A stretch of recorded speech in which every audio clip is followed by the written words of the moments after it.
Every person you meet is speaking to you in a language older than words, a language of nervous gestures, sudden silences, and revealing resentments.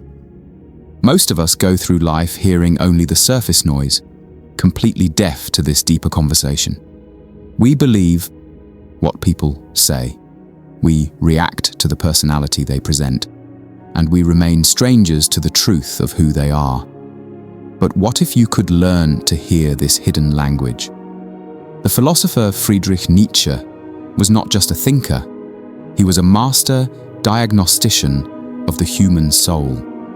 He saw that behind our carefully constructed personalities, a deeper truth is always trying to escape. He gave us a key to decode this language, a series of profound psychological truths that, once understood, allow you to see the hidden architecture of the human heart. This video is a journey through those truths, structured into 3 revelations. We will move from the surface to the core, from the mask people wear to the cracks in that mask, and finally, to the wounds they are trying to protect. This is not about learning to judge others. It's about learning to see them and yourself with a new and profound compassion. Part 1. The first revelation. The mask is not the person. From our first day in school, we learn that to survive socially, we must be acceptable. We learn to perform. This is what the psychologist Carl Jung, who was deeply influenced by Nietzsche, called the persona. It is the social mask we present to the world. It is not a lie precisely. It is a carefully curated segment of the truth, designed for survival. Nietzsche's first truth is that we must never mistake the mask for the real person. He said, every deep spirit needs a mask. We wear them out of a deep, primal fear of rejection. The overly friendly person may be masking a terror of not being liked. The strong, silent type may be using stoicism as armor to hide a fragile heart.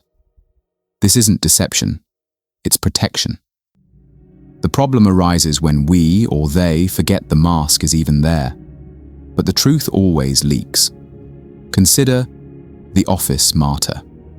Let's call her Linda. Linda's always the first to volunteer for overtime, constantly talking about the sacrifices she makes for the team and sighing about how others aren't as dedicated. On the surface, she presents a mask of supreme selflessness and moral virtue. But Nietzsche teaches us to look at the function of this morality. Her performance isn't about kindness, it's about control. Her constant sacrifice creates a debt of guilt in her colleagues, giving her informal power and making her feel indispensable. Her mask of virtue is a brilliant strategy to hide her deep-seated fear of being seen as unimportant. Once you understand the mask, you don't see a saint. You see a human being struggling with a profound fear of irrelevance. This is the first step, to see the performance and know it is not the person. Part 2. The second revelation. The cracks in the armor. If everyone wears a mask, how do we see what's behind it? Nietzsche taught that the truth doesn't announce itself. It leaks out from the cracks in our carefully built armor. These leaks often manifest as behaviors that seem irrational or out of proportion. One of the most revealing cracks is criticism. Nietzsche, in a way that predates Freudian psychology, understood that our sharpest judgments of others are often unintentional confessions about ourselves. When you hear someone repeatedly criticize another person for being lazy or selfish, you are not learning about the person being criticized.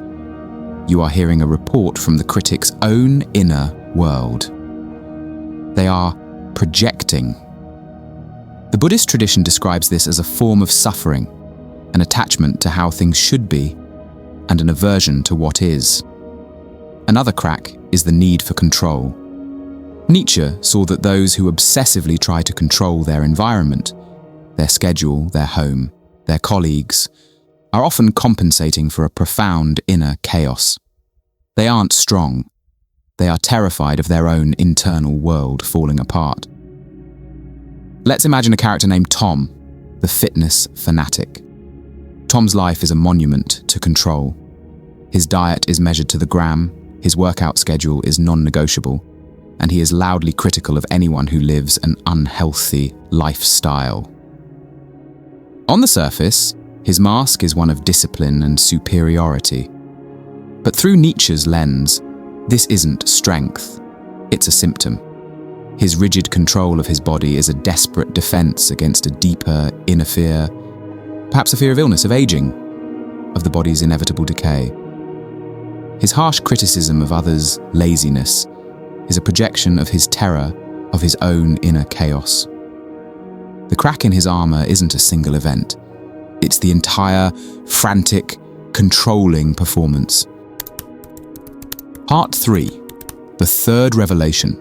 The ghost in the room. The final revelation is the deepest and most transformative. To understand the mask and the cracks, we must ask, where did they come from? Nietzsche believed that our character is forged in the crucible of our earliest experiences. The ghosts that haunt our adult lives are the unresolved wounds of our childhood. Modern psychology, particularly attachment theory, confirms this. Our early relationships with caregivers create a blueprint for how we expect love and connection to work. Our adult behavioral patterns are often just a tragic, unconscious reenactment of the survival strategies we learned as children. The Taoist concept of karma can be seen here not as cosmic justice, but as a chain of cause and effect. A wound that is not healed will continue to recreate the conditions of its own wounding, over and over. This is Nietzsche's ultimate truth. People speak and act not from reason, but from their wounds. Consider the perpetual ghoster. A woman named Chloe is charming, fun, and engaging, but she consistently disappears the moment a relationship starts to get truly intimate. On the surface, her behavior seems confusing or cruel, but her pattern is a confession. It speaks a language older than words. It says, "I learned as a child that those I depend on will eventually leave me. So now I must leave first to protect myself from that original pain." She is not reacting to her current partner. She is reacting to a ghost in the room. Her adult behavior is a perfect, logical strategy for a child who felt abandoned. When you understand this, your entire perception shifts. You no longer see a flaky person. You see a wounded child in an adult's body, still running a survival program.